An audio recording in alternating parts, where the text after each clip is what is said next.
Welcome to lecture 43. In this lecture, we will continue our discussion of the calculation of G-2 in QED. Recall that in lecture 42, we discussed that G-2 is related to the connected amputated photon-electron vertex function, gamma mu. In this lecture, we start the actual calculation of that vertex function. As part of the calculation, we'll find many concepts and sort of side calculations that are details of how to actually do calculations in QED in practice, and we'll use this as an opportunity to discuss these details as part of the calculation. Recall that in lecture 41, we calculated the photon-electron vertex in QED to leading order in perturbation theory. The interaction term is part of the action as matter, and it's of the form of psi bar a slash psi. Because that form is such that it is has one photon field, calculating the second order contribution to gamma mu vanishes identically, because we have two of the gauge fields from the action and the gauge field inside of the operator that makes up the vertex. So we have three gauge fields A. The expectation value of three gauge fields in the free theory is just identically zero, because it's an odd number of A's. So there's no second order correction term. As a consequence, the next non-trivial order to consider is the third order in perturbation theory. So let's do this. Let's expand e to the minus s matter to third order in the coupling E. We find for the vertex function gamma mu, that is a function of the three positions x1, x2, and x3 for the operators psi bar, a mu, and psi 3. If we expand s matter to third order, we get three integrals, which I write as integral over x, y, and z. And we get the three operators psi bar, a slash psi for coordinates x, y, and z. Also, we have the coupling minus I e to the third power, and we have a 1 over 3 factorial from expanding the exponential. Note that for notational brevity, I have put the spacetime coordinate as an index into all of these so that the expressions fit onto a single line. In particular, that means that psi1 just means that this is psi of x1. Recall that the expectation value that is in this equation here is with respect to the free theory, which is a Gaussian theory. For this reason, we can decompose this composite operator into all the Wick contractions, which are just two-point functions. First, we start contracting the fermions. The basic building block will be the basic fermion propagator, which I denote as S x of y for the two-point function psi of x, psi bar of y, and which is a little different from the notation before. I've also made the spin indices alpha and beta explicit. So recall that psi is a spinor, so in 4 dimensions it has 4 components, and I'll label these 4 components as a superscript, which I call alpha and beta, so I know exactly which component of this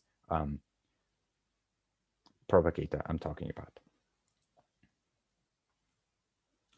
So going back to our expression for the vertex, I'll have to start contracting some of the fermions. I will be starting with psi1, and I will have to connect it to, since this is a psi bar, it has to be connected to a psi. So the choices are psi of z, psi of y, or psi of x, because if I connect it to 3, I won't get a connected vertex function. So all of these 3 options are viable, psi x, psi y, psi z. Basically, I will get 3 times the same expression, just relabeling the coordinates x, y, and z. So instead of writing this as 3 contributions with different labels, I'll write it as 1 contribution with a factor of 3. So I choose to contract psi1 bar to psi of z. So those will give rise to a propagator S now from x1 to z, and the remainder of the expectation value is still there. I get a factor of 3. So instead of having 1 over 3 factorial, there's now only a 1 over 2 factorial. And I've chosen to make the spin indices explicit. So recall that psi of z was part of this expression here. So I've made the spin indices explicit by saying that this expression connects psi bar of epsilon to the gamma epsilon epsilon prime, and the epsilon prime is now part of my propagator. Note also that in principle that vertex function has external spin indices. I won't write those, I'll just write it as a dot because these correspond to external spin index here.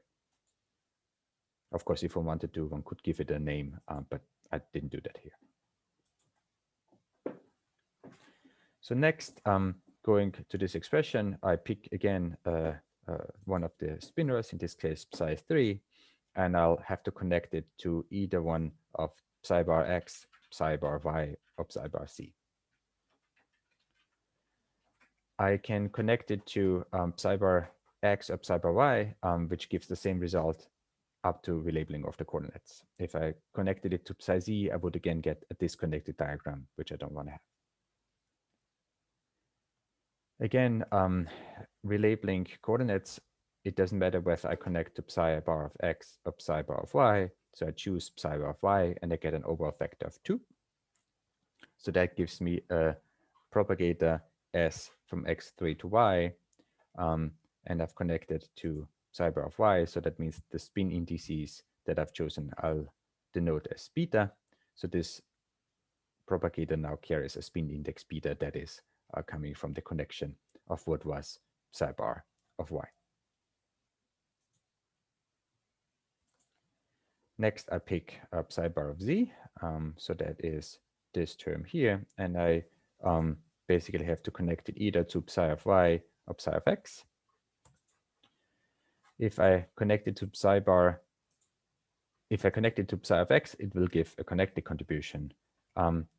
So I'll choose this connection here, and I find that I get another propagator, s from x to z, with the corresponding spin indices, which now involve the new spin index alpha.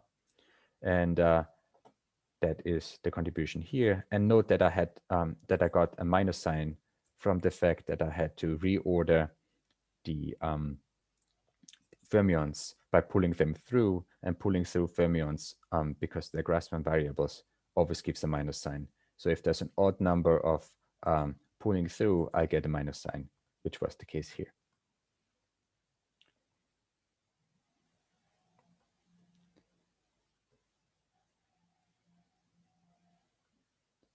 So then after this, I have only one contraction left. So I'll rearrange those to give me another propagator from y to x. That gives me also another minus sign. So in total, I get IE3 integral over x, y, z expectation value that now involves the photon field.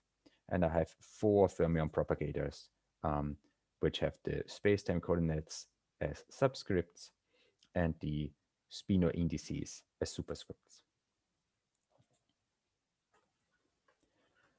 Let's now contract the photons. If I start with A2, I can connect it either to AX or AY. If I connected it to AZ, this would again give a disconnected diagram. If I connect it to AY, that gives a contribution that is connected, but it's trivial because it turns out that it doesn't really correct the vertex. All it does is it has a lower order vertex, gamma 1, with a propagator that is corrected to second order. So in this case, it's a valid, but it's a trivial contribution. So that's not the contribution we're after. We really want to have the proper connected and amputated vertex to third order. And for this reason, we have to connect A2 to AX.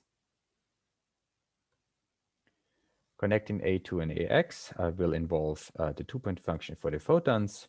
That will give rise to a photon propagator that then goes from X2 to X and it carries the two indices mu and rho. Remember, these are all Euclidean, so I can put them upstairs or downstairs because the spacetime is Euclidean anyways. So we have that the result for the connected amputated vertex is just, sorry, the connected vertex is just gamma 3, which is I e cubed integral over x, y, z, two photon propagators, gamma matrices, which still have the explicit labels of the spin indices and the fermion propagators. We can write the spin indices in order. So basically writing, for instance, S dot beta gamma beta beta prime is then just a matrix multiplication of that propagator with the gamma matrix. So if I do that, and if I reshuffle these such that I have always the spin indices in order, then it corresponds to a matrix multiplication. And I don't have to write the spin indices anymore. So doing this, I find that we have our photon propagators in front, and that the correct ordering of the propagators and the gamma matrices, where I can't change these orders because they correspond to matrix multiplications. And you note that, for instance, the propagator 3y, which was the one that had the endpoint down here, is to the left. So that corresponds to a spin index to the external momentum, external vertex here. And the SZ1 is the one that was the fermion propagator with an external spin index to the right. So that's the one that's appearing to the right here. So it seems to be working out fine. Next step is a Fourier transform of all the propagators. So for instance, we write the fermion propagators in terms of a Fourier sum over Euclidean momentum k, e to the ik x3 minus y for this argument times a fermion propagator of k. If we plug this in, we have 1, 2, 3, 4, 5, 6 propagators. So we get 6 integrals over Euclidean momenta. We have the 3 integrals over coordinates x, y, and z. I have put now the argument of the momenta in the as a subscript again. So basically G1 just corresponds to G of K1, S3 corresponds to S of K3, and so on and so forth. And we have the exponents that correspond to the Fourier transform of the individual propagators. Now that we have it in this form, if we integrate over x, y, and z, the integration over these space-time coordinates times the exponentials will give us 3 delta functions, the 1 over x, the 1 over y, and the 1 over z. So we get delta of k2, k4, k5 for this one, and so on and so forth. So that's the result from performing the integration over x, y, and z. That is this product of these 3 delta functions. And in addition, the vertex function here is expressed in configuration space. So x1, x2, x3 are space-time coordinates. We can also do an inverse Fourier transform of those. So if we do this, then we'll have momenta p minus p prime and q, where the minus here is just convention. And because we're integrating over those as well, will give us 3 additional delta functions. So then we have these 6 delta functions, and we have 6 momentum integrations. It turns out that 5 of those delta functions we can use to do 5 of the momentum integrations, and then there will be 1 delta function left. Doing this in practice means that we get a result for the proper vertex, sorry, the vertex function that is now a function of the 2 momenta p and p prime, these ones that we have defined here. It's an integral over 1 momentum that's left. That used to be called k1. I just relabeled this to k because it's the only k that's left. So it's an integral over k. Then we have our photon momenta, photon propagators. We have our fermion propagators. And we have the 1 delta function that's left. And you can see that the delta function that's left is delta q minus p prime plus p. That is just the delta function that ensures overall momentum conservation. So that is sort of the sum of these momenta here. And basically that's the reason why I don't have to write the vertex as a function of 3 momenta, because the third momentum is specified by the other two through momentum conservation. So we recognize the delta function q minus p prime plus p as the momentum conservation constraint. Going back here, we find that this integral over k has terms that are not integrated over. So for instance, you see a g mu nu of q here. That's the photon propagator of momentum q. You can recognize q as being the form momentum of the photon that's coming in at position 2. We also have the fermion or electron propagator at momentum p prime. That's also independent of k. The fermion momentum, the fermion propagator of p prime is just nothing else but the external fermion propagator of the electron of momentum p prime, and the same for the incoming electron of momentum p. So these are basically just the external propagators, the photon propagator of momentum q, and the external fermions of momenta p and p prime. That is essentially the structure we have already anticipated in the last lecture. These basically have to be there at any order in perturbation theory, and we can concentrate on the important piece, which is all the stuff that's in between. So we can forget about these trivial pieces if you want so, and just write down the amputated part of the connected vertex. And that's just whatever is left. So we have IE3, momentum over K, 1 photon propagator, then 3 gamma matrices, and 2 fermion propagators.